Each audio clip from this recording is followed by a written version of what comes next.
Hi, this is Annie Grace, author of This Naked Mind, and I am answering readers' questions. Today I have a question from Claire. She says, "Hi Annie, I've watched so many of your Q&As and I've read your book in Jason Bales and I consciously get all of it. But it seems that one area that isn't covered is I know alcohol doesn't taste nice. I know it's bad for my body. I know I'll hate myself tomorrow. But for now, right now, I just want to lose myself. And I like that alcohol does that for me. I'm totally aware that I drink to just F my brain up just for a little while. Can you help me with that one? I've just done day 6. I'm a regular drinker who would like to cut back or stop." Claire, that's such a good question because, to be honest, I can write a book about all the things that alcohol actually doesn't do. You know, it doesn't relax us, certainly not over time, even though it feels like it in the moment. It doesn't increase our pleasure in life. It actually drastically decreases from pleasure in life. And all these things I can prove scientifically and with tons of internal and external evidence that, you know, alcohol doesn't actually do a lot of what the advertisements tell us it will do. It doesn't increase connection. It doesn't end loneliness, all these things. But to your point, does it make you lose your mind? Does it make your brain turn off when your brain won't stop? Does it just obliviate you in a way? And yes, that's what alcohol does. That's what it says on the tin. That's what it does. If you drink, you will eventually become unconscious because it makes your neurons fire slower. Your thought processes slow down, and you drink enough, it will make you pass out. It erases your ability to think, and it numbs you to the point where you can no longer function and you can no longer use your senses. It dulls your senses. And so if you are drinking to erase what's going on in your head, alcohol will do that for you. And I want to be really upfront and honest about that because I'm not going to try to convince you of something that alcohol won't do. Alcohol will numb and obliviate you. It will take away your senses and your memory. It will lessen your ability to be present in reality. And ultimately to the point you become unconscious.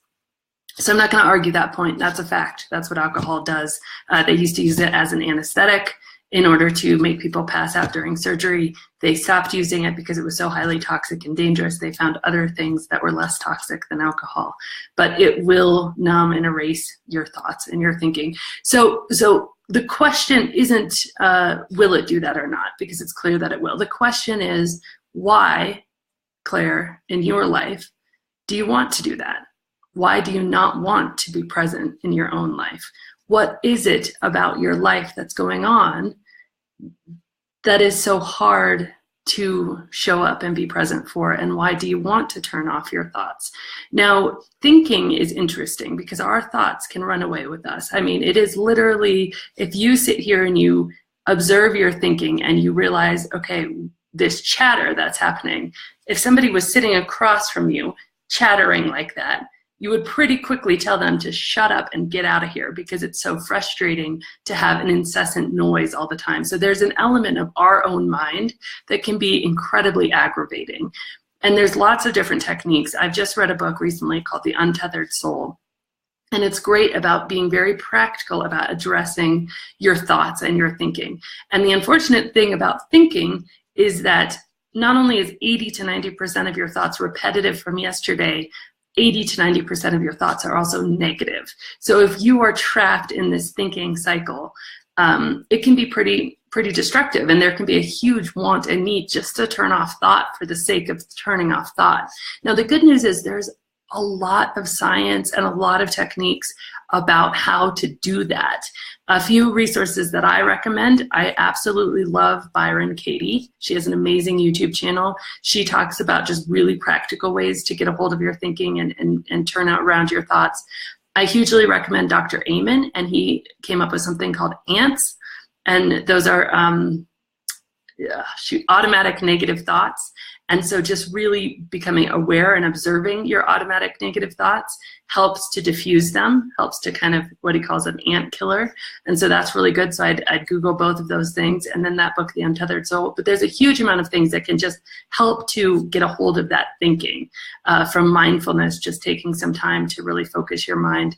But if there's other things that you're trying to numb from, you know, if there's trauma, I mean, the truth is that you need to come to terms with and look at and help deal with those things. Because if you're trying to drink to erase, you need to understand, what is it that you're trying to erase from? What is it, so bad about life? Because everything, and this is the great news, from your thinking to, trauma, it can be helped with the right resources. It can be fixed. You can make it so 80 to 90% of your thoughts are recurring and positive instead of recurring and negative. And you can see huge transformational shifts in your level of joy.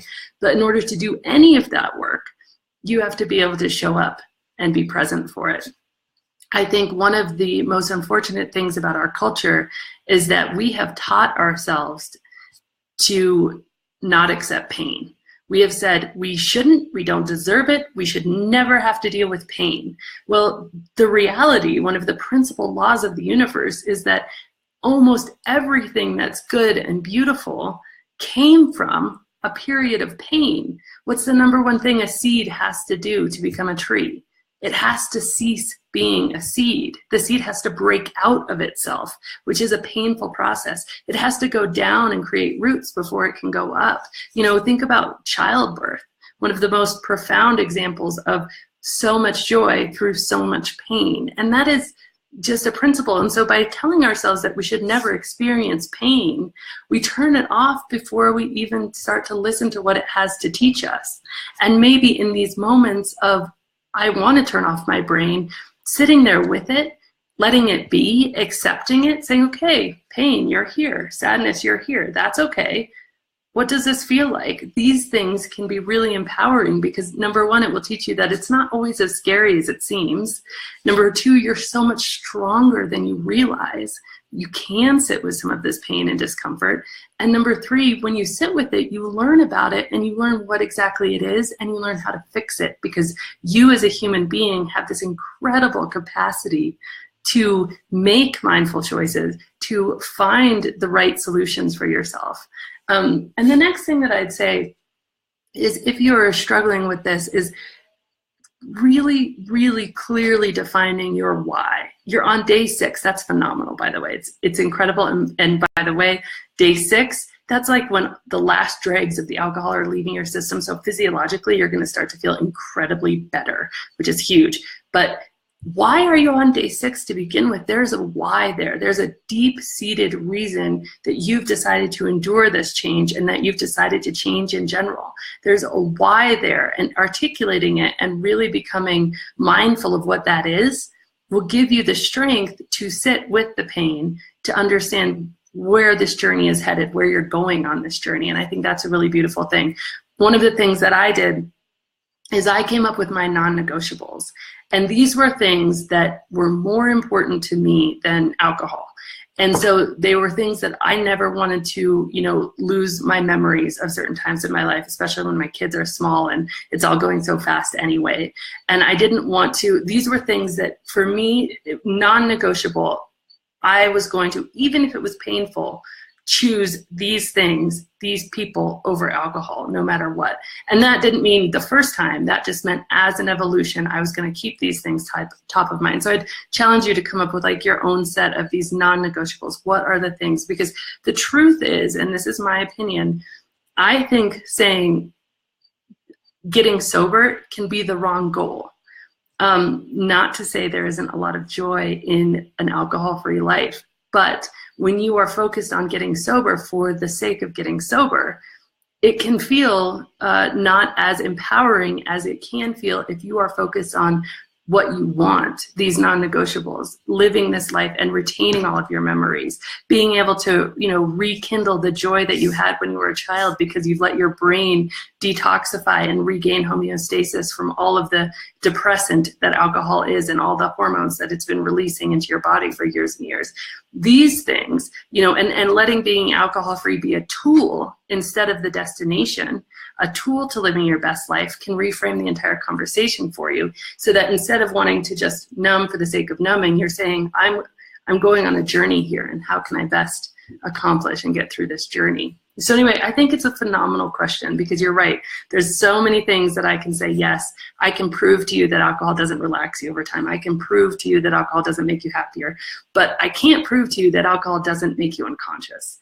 And the truth is, you just need to say, well, why do I want to be unconscious in this life? And what is it that I actually need to do the work on to fix? And maybe it's as simple as just getting a hold of your thought patterns, or maybe it's something, deeper that you want to go into. But sitting with it and being present for it, that's where all the answers are. So thank you so much for such a brave question. Thank you so much for asking it. And this is Annie Grace, author of This Naked Mind.